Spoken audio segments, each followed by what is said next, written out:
Agora sim, nós vamos conversar com Luma Menezes, vereadora da cidade, que tem sido bastante elogiada, principalmente por sua produtividade, né? Produtividade não só quantidade, mas a qualidade daquilo que ela vem trazendo para os seus projetos. Já me chamaram a atenção vários desses projetos, um que fala, por exemplo, da pobreza menstrual e tantos outros aí, que vem principalmente lutando pelos direitos das mulheres na cidade, mas também de toda a sociedade e seu eleitorado. Então eu queria pedir, já de início, né, dando o meu bom dia, que Luma Menezes fizesse uma espécie de atualização e ao mesmo tempo uma análise de como foi até aqui essa experiência enquanto vereadora na cidade de Alagoinhas. Quais foram, né, os avanços, o que é que você percebe que foram seus projetos que tiveram maior impacto, principalmente, você ficou feliz com a execução desses projetos que realmente foram aprovados e aquilo que ainda há por vir, o que é que você ainda pretende lutar aí. É isso, seja muito bem-vinda, bom dia. Obrigada, Jorge, bom dia. Bom dia, Ícaro, bom dia, Miranda, bom dia, Alagoinhas, bom dia, Rádio 93 FM. Agradeço, né, na verdade, mais uma vez por essa oportunidade de estarmos aqui falando sobre o trabalho no Legislativo e poder também trazer para a cidade, né, para todos os ouvintes, o que temos conseguido construir, né, agora com 10 meses de mandato, praticamente 10 meses, né, estamos fechando aqui o mês de outubro. Muita coisa pôde ser feita. Infelizmente, devido ao nosso momento, cenário de pandemia, muitas atividades e projetos acabaram sendo impedidos de acontecer, né? Mas graças a Deus agora a gente já está passando por esse momento, né? Já estamos, com fé em Deus, vencendo essa pandemia. Lógico que todo cuidado é pouco, né? Já que a gente precisa continuar se cuidando, se protegendo com relação ao coronavírus, mas a gente percebe que nossos caminhos estão voltando ao normal cada vez mais, principalmente devido à questão da vacinação e o avanço da vacinação também na nossa cidade. Então, nós temos aqui, eu vou trazer um balanço geral, assim, do que a gente já conseguiu fazer, e aí vocês podem, inclusive, questionar, né, trazer alguns pontos que a gente pode, inclusive, dialogar sobre isso, né? Então, ao todo, nós conseguimos produzir durante esses 10 meses cerca de 9 projetos de leis, né, que foram propostos dentro da Casa Legislativa, e os principais, eu acredito que seria justamente a própria questão do combate à pobreza menstrual, né, que inclusive disso surgiu uma campanha de arrecadação de absorventes. Eu já aproveito para divulgar essa campanha, que é justamente que ela está acontecendo nesse mês de outubro e que os absorventes serão destinados para meninas em situação de vulnerabilidade, né, das escolas municipais, e também mulheres, né, que tenham passado por situação de violência doméstica. A gente vai poder passar esses absorventes para alguns projetos sociais que fazem esse tipo de acolhimento. Nós também temos um projeto muito importante, e que esse projeto foi na base da luta mesmo, que é justamente a questão da transparência com relação à distribuição de medicamentos na rede pública de saúde. Então, ainda não temos, na verdade, né, mas foi um projeto que foi aprovado na Câmara, foi vetado pela Prefeitura e aí retornou para a Câmara Municipal, e depois de muito diálogo, de muita luta, nós conseguimos derrubar esse veto e fazer ser lei na nossa cidade. E a nossa luta, principalmente, é até importante falar sobre isso para as pessoas que nos escutam. Nós fazemos nossa parte enquanto legisladores, né, enquanto parlamentares, mas aí vem também o outro lado que nós precisamos cobrar constantemente, que é a execução dessas ações pelo Poder Executivo. Sim. Infelizmente, enquanto parlamentares, nós não temos, né, a competência de fazer as coisas acontecerem de fato, né? Temos o poder de dar nortes, né, de abrir caminhos, e aí, a partir disso, cobrar do Poder Executivo, de fato, a implementação de projetos como esse. Então, tanto esse projeto da pobreza menstrual, como também esse projeto da disponibilidade de transparência a respeito dos medicamentos no SUS, eles ainda não foram implementados pelo Poder Executivo, né? E isso tem sido também nossa cobrança. Por quê? E aí, por que esse projeto, principalmente da transparência... Você poderia descrever esse projeto, exatamente o que seria esse projeto dos medicamentos? Eu conheço, mas eu não sabia do estágio em que estava, não sabia que foi derrubado, né? O veto foi vetado. E queria que você explicasse para a sociedade o que é exatamente esse projeto, por favor. Pronto. Na nossa cidade, a gente enfrenta esse projeto, inclusive é fruto disso, de falta de medicamentos, e aí é de conhecimento de todos, né? Nos postos de saúde, nas unidades básicas, no próprio CAPS, né? Que inclusive estivemos presentes no CAPS, acompanhando de perto essa realidade, dessa falta de medicamentos que são corriqueiros, né? E que as pessoas, principalmente no CAPS, precisam de um acompanhamento constante, né? De uma frequência constante no uso desses medicamentos. Qual que foi a nossa ideia? Nós não tínhamos acesso fácil, por exemplo, à informação informação sobre o porquê que esses medicamentos estavam em falta. Se era por atraso de fornecedor, se era por atraso de pagamento por parte da prefeitura. Então, isso ficava no escuro. Então, qual foi a ideia? A gente precisa trazer isso à transparência, a gente precisa mostrar para a população, não apenas para a população, mas para quem tiver interesse de saber o porquê que isso está acontecendo, os motivos disso. Então, qual seria a competência da prefeitura? Qual é hoje a competência da prefeitura? Tornar isso público. Quais são os medicamentos que tem disponíveis no sistema de saúde municipal? Quais estão indisponíveis? Qual valor se paga a respeito de cada um desses medicamentos para os fornecedores e, a partir disso, a gente acompanhar o que está acontecendo nesse processo. Então, seria, na verdade, tornar transparente todo esse trâmite, desde a compra até a distribuição dos medicamentos para a nossa população. E como isso ficaria disponível? Isso estaria disponível tanto no portal da Prefeitura, como também nas unidades de saúde que existem na nossa cidade, para que a população também pudesse ter acesso. Então, hoje, a nossa luta e cobrança é para que, de fato, isso venha a ser cumprido e a gente possa entender o que acontece nesse processo todo para estarmos passando o que estamos passando hoje na nossa cidade, que é justamente a questão da falta, a ausência de diversos medicamentos. E a população cobra e não pode acontecer isso. A gente não pode ter esse tipo de situação acontecendo. Temos algumas iniciativas também muito importantes, que inclusive nós apresentamos ao Poder Executivo, principalmente naquele momento de debate com relação ao Código Tributário, que é justamente a ideia do IPTU verde. E aí, para que a população possa entender mais ou menos o que seria a ideia do IPTU verde, é, na verdade, conceder um benefício de desconto, para iniciativas, seja de residências, seja de estabelecimentos comerciais, que tenham atividades relacionadas à preservação ambiental. Desde a questão da própria questão da mudança da forma de energia, através de energia solar, ou outras iniciativas que tenham a ver com a preservação e cuidado do meio ambiente.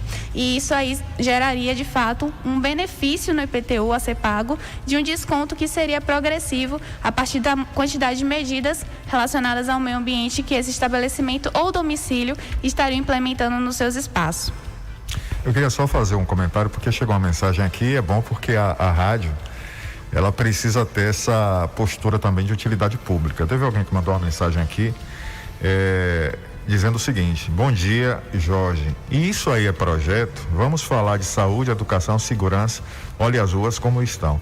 Eu queria dizer, e antes até de Luma responder a isso, mas queria lembrar que essa mensagem provavelmente foi escrita por um homem, partindo do pressuposto de não entender que menstruação e cuidado com a menstruação tem a ver com saúde feminina. O nome disso é saúde.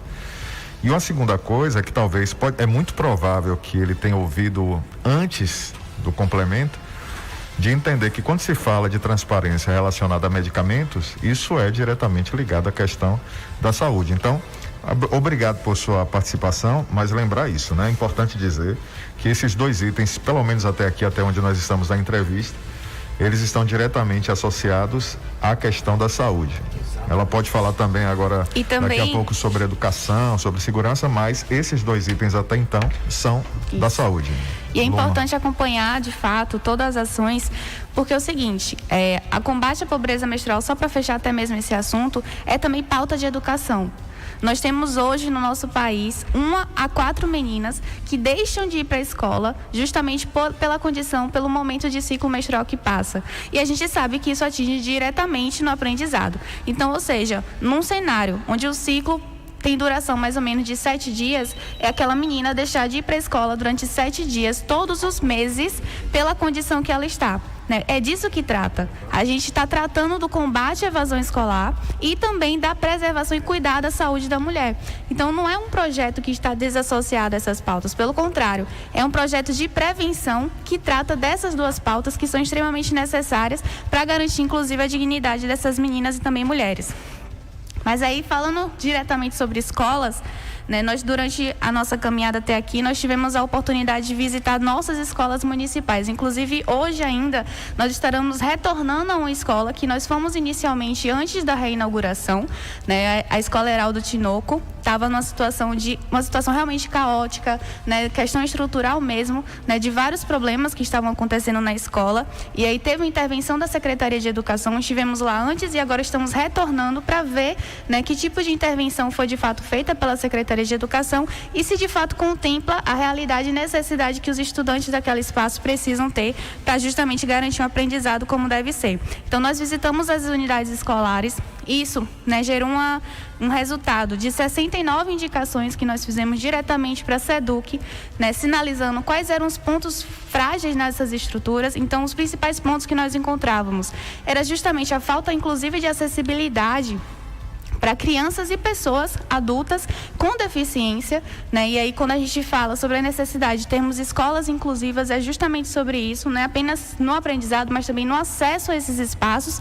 Então, se nós não temos escolas adaptadas e estruturadas para que essas pessoas acessem, então, de fato, não está tendo acessibilidade, não está sendo inclusiva e a gente não está contemplando um público que existe, que precisa dessa atenção. Exato. Então, uma das grandes demandas que a gente encontrou nessas escolas foi justamente essa falta de adaptação para o acesso à pessoa com deficiência.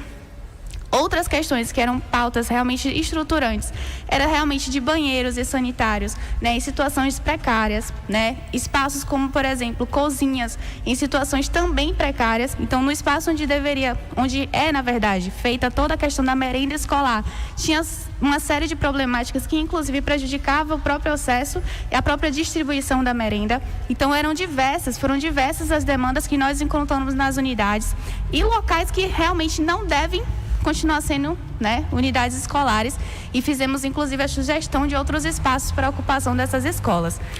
Nós vamos aproveitar, Luma, porque tem ouvinte na linha, é Pedro Marcondes. Eu acredito que ele quer fazer alguma pergunta, alguma observação. Seja muito bem-vindo, bom dia.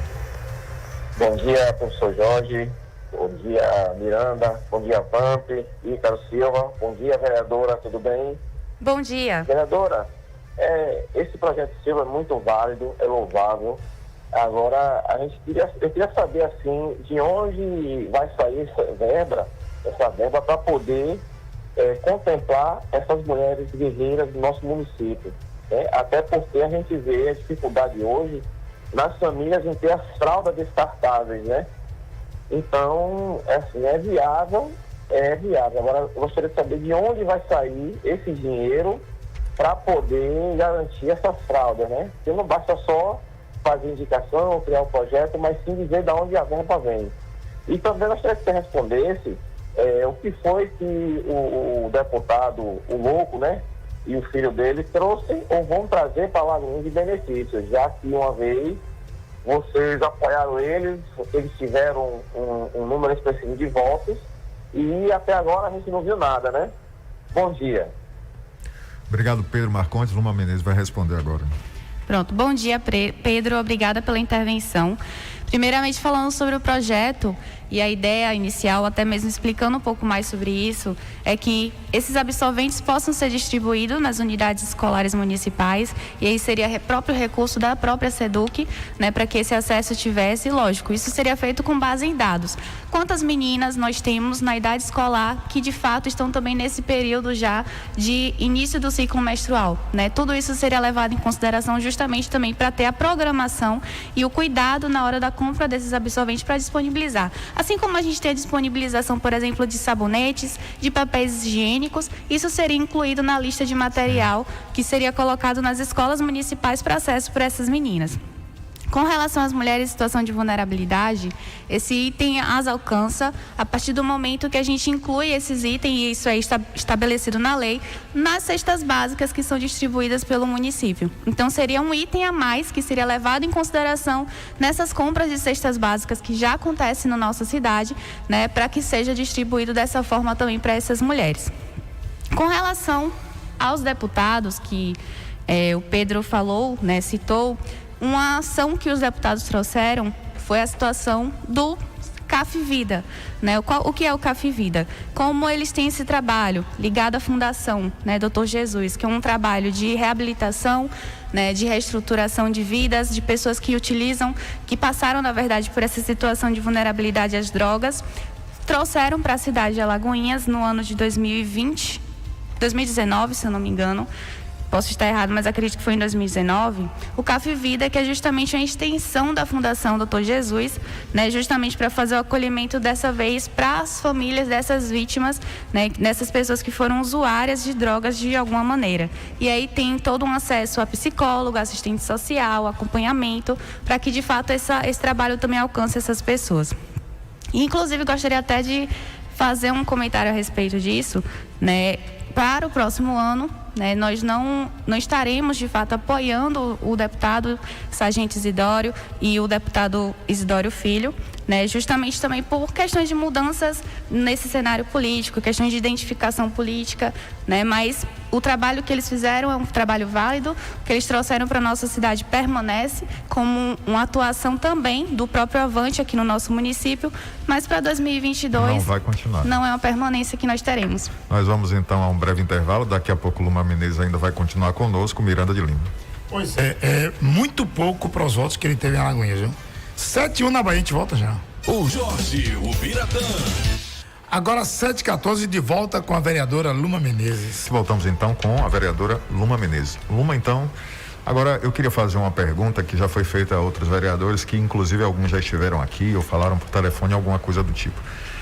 O tema da cidade nos últimos dias e semanas é o empréstimo que está sendo solicitado, a autorização pela prefeitura para que ele seja tomado. Muito tem se dito que a probabilidade dele ser aprovado é altíssima, né? Até por conta das relações como são estabelecidas com a bancada que o prefeito tem na própria Câmara. Mas eu gostaria de ouvir você sobre a sua análise, sua percepção sobre necessidade, direcionamento desse empréstimo. O que é que você pensa? Qual é a sua posição em relação a isso? Ótimo, Jorge. Excelente pergunta, né? E justamente estamos tratando sobre isso a todo vapor, vamos falar assim, na Câmara Municipal. A última audiência pública aconteceu, inclusive, na última sexta-feira, onde nós recebemos a secretária Maria das Graças, a secretária de Infraestrutura, junto com a secretária Rosiane, que é a secretária da Fazenda, e abordamos diversas questões relacionadas a isso. Qual que é a grande questão e que a gente aborda, inclusive, tive a oportunidade de dar entrevista em outra emissora e falar sobre isso, e aproveito para falar sobre isso aqui também, o cenário em que esse empréstimo está sendo solicitado para a Câmara Municipal. E aí eu não nego a importância e que todas essas ruas que serão contempladas no empréstimo, não nego que elas precisam desse tipo de intervenção. Não nego não, porque nós conhecemos a realidade do Barreiro, da Praça Santa Isabel, da Vila Marcel, sabemos que essas localidades precisam de intervenções como essa, mas aí a gente tem que pensar e parar para pensar, na verdade, sobre o nosso papel enquanto legislativo. Como nós iremos aprovar e aceitar o empréstimo onde nós só temos especificado o uso de 31 milhões de reais. A solicitação de empréstimo é de 49 milhões e 900 mil reais para a Câmara Legislativa. Mas a gestão, a Prefeitura só nos encaminhou um detalhamento, um planejamento de ação para 31 milhões. Então, o que é que nós faremos com quase 19 milhões de reais que estão sem destinação, sem planejamento e sem nenhum fim? Iremos simplesmente aprovar o empréstimo porque reconhecemos que essas ruas precisam de intervenção? Porque na audiência pública que foi realizada, nós não discutimos, por exemplo, a inclusão de outros lugares, de outras ruas, de outros espaços que também precisam de intervenção. Pelo contrário, o que foi definido, o que foi trazido para a audiência é que os espaços serão esses e o que o restante do valor, né, será feito um estudo, atualização de alguns planos estruturantes que precisa acontecer de fato, eu não discordo disso, mas para que depois da atualização desses planos, que esse restante de recursos seria destinado. Ora, ou você, né, já que a gente tem essa urgência dessas localidades, encaminha uma solicitação de empréstimo com um valor que contempla essas localidades e depois faz os planos estruturantes para solicitar um outro recurso, caso seja necessário, ou então primeiro atualiza os planos para que aí sim a gente possa ter a destinação do recurso total de fato para aquilo que precisa ser destinado. Então a gente precisa cumprir o nosso papel enquanto legislador, que é justamente esse, né? Questionar, entender qual é a intenção e qual é o objetivo da prefeitura nessa tomada de empréstimo. E um outro ponto que é extremamente problemático e que veio à tona nessa audiência pública que aconteceu é de ver falas de colegas, né, que eu tenho total respeito com certeza, mas que eu não posso aceitar, é dizer que tal rua foi escolhida porque foi a rua que ele nasceu. Não sou eu, enquanto vereadora, que tenho que escolher qual vai ser a rua que vai ter intervenção de pavimentação asfáltica só porque é o lugar onde eu nasci. Não, esse espaço, esse local tem que ser escolhido através de estudo, através de observação da realidade daquele local. De fato, de entender que aquele espaço precisa de intervenção porque eu verifiquei que aquele dali era prioridade em detrimento dos outros, por causa da realidade e não por causa de ter um vereador que nasceu ali e que pediu intervenção naquele espaço. E aí a gente quebra justamente um princípio que é estabelecido na administração pública, que é o princípio da impessoalidade. Nós não devemos fazer e aplicar recurso público em destinações simplesmente com fins eleitoreiros e fins políticos. Não, porque a gente não está de fato garantindo que a necessidade da população seja vista. A gente está fazendo aquilo para cumprir o interesse pessoal, individual de algum agente político e não é dessa forma que deve funcionar. Pois é, vamos aproveitar, tem um ouvinte na linha. Eu imagino que ele queira fazer alguma pergunta à vereadora Luma Menezes. Bom dia, seja muito bem-vinda. Ou bem-vinda. Bom dia, Jorge. Bom dia, Miranda de Lima. Gostaria de dar um bom dia aí para a vereadora Luma Menezes, para complementar, digamos assim, um pouco a fala dela aí, Jorge. Essa questão da proposta do empréstimo, para você ter uma ideia, Luma, a UAMA não foi ouvido em nada, não foi consultado nem nada com relação à questão das ruas. Então a gente já deixa aí mais um desapontamento com relação à gestão do atual prefeito, assim como ele está fazendo em outros segmentos. Como é que você pensa em fazer pavimentação de diversas ruas e você não chama nem para ouvir, independente se você vai aceitar ou não a opinião da entidade que representa o segmento urbano de nossa cidade, que é no caso da UAMA. Então, só para contribuir com sua fala, Luma, isso que você falou que precisa ser ouvido, a gente sabe que tem alguns vereadores que já está, digamos, acordo de bastidores, essa questão, se for realmente aprovado o empréstimo, para a possibilidade dele sugerir aquilo. Infelizmente, mais uma vez, a gestão do atual prefeito desaponta as entidades da cidade. Então fica aí o repúdio da UAMA com relação a essa postura de Joaquim. Queria aproveitar agora, Luma, para fazer mais uma pergunta, uma última pergunta, pelo menos de minha parte. Eu queria que você fizesse uma análise agora, trouxesse para a gente as informações, pelo menos do que você sabe, em relação aos precatórios dos professores da cidade. Vou dizer isso pelo seguinte: nós temos recebido aqui na rádio alguns áudios, eu fui informado de algumas coisas já ontem, em relação a uma suposta lista que existe, por exemplo, que parece que ainda está presa pela prefeitura, que seria um item importante para que isso avançasse. As pessoas já sabem na cidade que são direitos dos professores que estão assegurados, dos profissionais de educação que já estão assegurados, e parece que para que isso seja simplesmente pago a quem é direito, depende apenas da boa vontade da gestão. E, pelo que eu soube também, já temos recebido alguns áudios dizendo que os professores, ou um grupo deles, ou parte deles, já tem se mobilizado para ir não só à rede social, mas aí até a canal de televisão local, na região aqui, para encampar uma exposição desse problema. O que está acontecendo com essa coisa dos precatórios? Qual é a dificuldade, qual é o problema? O que é que você tem acompanhado, por favor? Pronto, Jorge. Inclusive, no último dia 19, nós recebemos na Câmara Municipal o secretário de Educação, o Gustavo Carmo, justamente para tratar sobre essa temática. O que acontece? Algumas cidades já fez, inclusive, o pagamento dos precatórios para os profissionais de educação, já cumpriu esse dever, essa parte que deve ser cumprida, só que nesse cenário e nessa intervenção que o secretário de Educação fez na Câmara Municipal, foi sinalizada uma cláusula de cautela por parte do TCU com relação à utilização do recurso que seria destinado, 60% do recurso que seria destinado para os profissionais da educação. Ao ser questionado se essa cláusula de cautela, que é imposta pelo TCU, ela realmente deve ser seguida, ou no caso do descumprimento, nós teríamos alguma sanção negativa para o município, algum tipo de punição, ele não soube responder de fato se isso aconteceria. Eu acredito que não, partindo do ponto de vista de que 60% é de fato direito dos professores, inclusive é lei hoje, é lei. No nosso país é lei. Então, eu acredito que é muito mais uma situação de interesse político né, de interesse da gestão de fazer esse pagamento acontecer do que qualquer outra questão, né? Então isso pode ser observado, nós podemos perceber isso durante essa abordagem lá na Câmara Municipal e tivemos de fato a presença inclusive da classe dos professores e professoras presentes que fazendo esse tipo de questionamento. Um outro impasse que acontece hoje também é com relação à destinação desse recurso, né? Hoje existem dois cenários. Existem os professores que que defenderam, que inclusive ganharam na votação do sindicato, que esse recurso fosse repassado para os professores até o ano de 2006, né, que foi o período ali de 95, 96 até 2006, que foram os professores que diretamente foram afetados por essa situação dos precatórios, mas já existe um outro cenário dos professores a partir de 2007, que também acreditam também que tem o seu direito dentro disso, porque querendo ou não, eles foram prejudicados por causa desse prejuízo que aconteceu lá no passado com os professores mais antigos.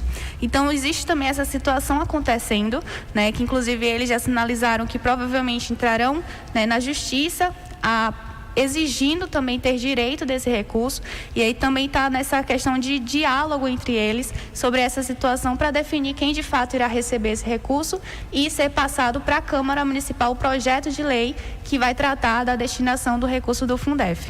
Vamos esperar então que na hora de tomar essa decisão da aceleração de pagamento dos professores, que se lembre o seguinte: antes de qualquer coisa, o lado moral da história, o que é certo a fazer. O certo a fazer é pagar os professores. Sem dúvida. Se tem cautela, a cautela tem que ser dada principalmente aos valores do empréstimo, que ninguém sabe ainda para que vai ser usado. Exatamente. E não aqueles que devem receber os seus valores aí, que por seus trabalhos e tudo mais, que são os profissionais de educação.